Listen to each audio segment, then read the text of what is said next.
So hello बच्चों, here is the question. Divide a line segment of length 9 cm internally in the ratio 4:3. Also give justification of the construction. तो इस वाले question में हम लोगों को एक लाइन ड्रॉ करना है 9 सेंटीमीटर का, उसको 4:3 में डिवाइड भी करना है और फिर उसका जस्टिफिकेशन भी लिखना है. So how we will do that. इस क्वेश्चन में हमारा की कॉन्सेप्ट क्या हो जाएगा, तो इस वाले क्वेश्चन में हमारा की कॉन्सेप्ट हो जाएगा division of line segment. Division of line segment in the given ratio. line segment in the given ratio. ठीक है. सो इसको पहले हम लोग एक बार रफ में ड्रॉ करके समझ लेते हैं, उसके बाद में स्टेप ऑफ कंस्ट्रक्शन के साथ में फिगर देख करके अच्छे से समझेंगे. सो यहाँ पे सबसे पहले हम लोगों को एक लाइन लेना है, let us suppose A B, और इसका लेंथ कितना है, इसका लेंथ है 9 सेंटीमीटर. ओके. अब हमको इसको किस रेशियो में डिवाइड करना है, इसको हम लोग को डिवाइड करना है 4:3 के रेशियो में. ठीक है, 4:3 के रेशियो में डिवाइड करना है. तो एक चीज़ हम लोगों को याद रखना है, जब भी हम लोग किसी लाइन को डिवाइड करते हैं तो कैसे करेंगे, हम लोग एक एक्यूट एंगल को ड्रॉ करेंगे दोनों में से किसी भी पॉइंट पे. तो हम लोग यहाँ पे एक एक्यूट एंगल पॉइंट ए से ड्रॉ कर लेते हैं. लेट अस सपोज ये एंगल BAX हमारा बनता है. ठीक है. तो जब भी किसी लाइन को हमको m/n के रेशियो में डिवाइड करना है तो उसका जो एक्यूट एंगल हम लोग ड्रॉ करते हैं उसमें हमको मिनिमम इक्वल पॉइंट्स लेना पड़ता है. और वो इक्वल पॉइंट्स कितना के इक्वल होता है, जितना भी हमारा रेशियो दिया हुआ है दैट इज m/n उसके एडिशन के इक्वल में, मतलब m+n. तो यहाँ अगर हमारा रेशियो दिया हुआ है 5:3 तो हमारा कितना मिनिमम इक्वल पॉइंट्स हमको लेना पड़ेगा, वो हम लोगों को 7 लेना पड़ेगा. ठीक है. तो इस AX को हम लोग 7 इक्वल पॉइंट्स में डिवाइड करते हैं, 7 इक्वल पार्ट्स में डिवाइड करते हैं. A1 A1 A2 A2 A3 A3 A4 A4 A5 A5 A6 A6 और एक A7. ठीक है. अब हम लोग लास्ट वाले पॉइंट मतलब A7 को B से ज्वाइन करेंगे. ठीक है. और फिर 4:3 है. ठीक है. तो 4 पहले, तो हम लोग यहाँ से 4th पार्ट को काउंट करेंगे. तो वो कौन सा हो जाएगा, A4 वाला पार्ट. इस वाले पार्ट से हम लोग एक पैरेलल लाइन ड्रॉ करेंगे A7B के. ठीक है. और उसको अलाउ करेंगे AB को कट करे at any point. Let us see, इसको हम लोग C बोल लेते हैं. ठीक है. इस पॉइंट पे कट करेगा. तो हम लोग इस तरह से कंस्ट्रक्शन करेंगे कि ये A4C जो है वो पैरेलल हो जाए A7B के. ठीक है. अब ये वाला जो लाइन हो जाएगा, ये कितना हो गया, ये वाला पार्ट जो है AX में A से लेकर के A4 तक वाला पार्ट जो है वो तो 4 रेशियो में कटा हुआ है, और A4 से A7 वाला पार्ट जो है वो 3 रेशियो में कटा हुआ है. तो सिमिलरली ये AC भी हमारा 4 हो जाएगा और ये BC जो है हमारा ये भी 3 हो जाएगा. ठीक है. कैसे होगा हम लोग इसका जस्टिफिकेशन में देखेंगे तो और क्लियर होगा. So let us see the figure once again. तो यहाँ पे हमारे पास फिगर है. तो इस फिगर में हम लोग समझते हैं, हम लोग सबसे पहले ये AB लाइन को ड्रॉ किए, ये 9 सेंटीमीटर है. ठीक है. उसके बाद हम लोग यहाँ से ये एक्यूट एंगल BAD ड्रॉ किए. ठीक है. और इसको 7 इक्वल पार्ट्स में बांटे. उसके बाद 7th वाले पॉइंट को हम लोग B पॉइंट से ज्वाइन किए. ठीक है.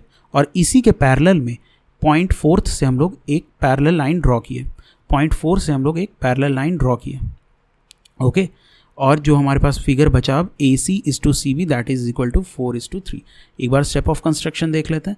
वही चीज़ है, draw AB is equal to 9 centimetre. हम लोग सबसे पहले 9 सेंटीमीटर का लाइन ड्रॉ किए, फिर एंगल BAD जो है पॉइंट A से हम लोग ड्रॉ किए एक एक्यूट एंगल, और उसको 7 इक्वल पार्ट्स में डिवाइड किए. उसके बाद लास्ट वाला पॉइंट जो था A7 उसको हम लोग B पॉइंट से जोड़े, और फिर A7B के पैरेलल एक लाइन ड्रॉ किए हम लोग A4 पॉइंट से, और उसको AB को कट करने के लिए अलाउ किए पॉइंट C पे. ठीक है. सो अब हम लोग इसके जस्टिफिकेशन पर चलते हैं कि इसका जस्टिफिकेशन हम लोग कैसे लिखेंगे. So what we have to write is, हम लोगों को यहाँ पे क्या दिखाना है, what we have to show, we have to prove that AC/CB this is equal to 4:3. मतलब AC/CB इज इक्वल टू 4:3. तो ये कैसे होगा, AC/CB इज इक्वल टू 4/3 जब हम लोग दिखा देंगे तो हो जाएगा. So we will prove it. Proof. तो अब हम लोग देखते हैं, हमारे पास 2 ट्राइंगल है. ठीक है. In triangle A4AC and triangle A7AB. Okay. So let's see. तो ये रहा हमारा ट्राइंगल. हम लोगों ने यहाँ पे क्या क्या कंसिडर किया, A4AC, तो A4AC एक ट्राइंगल बन रहा है और एक A7AB बन रहा है, ठीक है, ये दो ट्राइंगल बन रहे हैं हमारे पास। तो अब इन दोनों ट्राइंगल्स में एंगल A तो कॉमन हो जाएगा हमारा, उसके बाद ये A4C और A7B जो है वो पैरेलल है बाय कंस्ट्रक्शन, तो इसका मतलब ये वाला एंगल A4C और एंगल A7B इक्वल हो जाएगा कॉरेस्पॉन्डिंग एंगल। तो ये दोनों ट्राइंगल में एक एंगल कॉमन है, एक एंगल इक्वल हो गया, तो इसका मतलब एंगल प्रॉपर्टी से ये दोनों ट्राइंगल क्या हो गया, सिमिलर हो गया। So will do this. तो यहाँ पे हम लोग उसी चीज़ को वर्ड्स में लिख लेते हैं, angle A4AC is equal to angle A7AB and this is common, और फिर A4C is parallel to A7B by construction,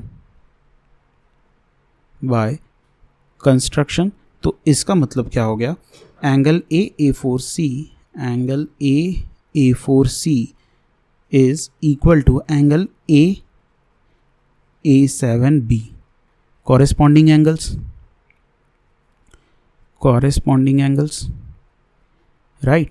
तो एंगल प्रॉपर्टी से therefore triangle A4AC is similar to triangle A7AB, angle similarity property.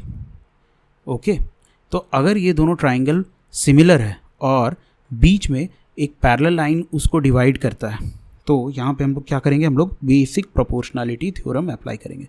Now using basic proportionality theorem, तो basic proportionality theorem लगाने से क्या हो जाएगा, बेसिक प्रोपोर्शनैलिटी थ्योरम लगाने से ये वाला part A4 upon A4AD equal हो जाएगा AC अपॉन CB।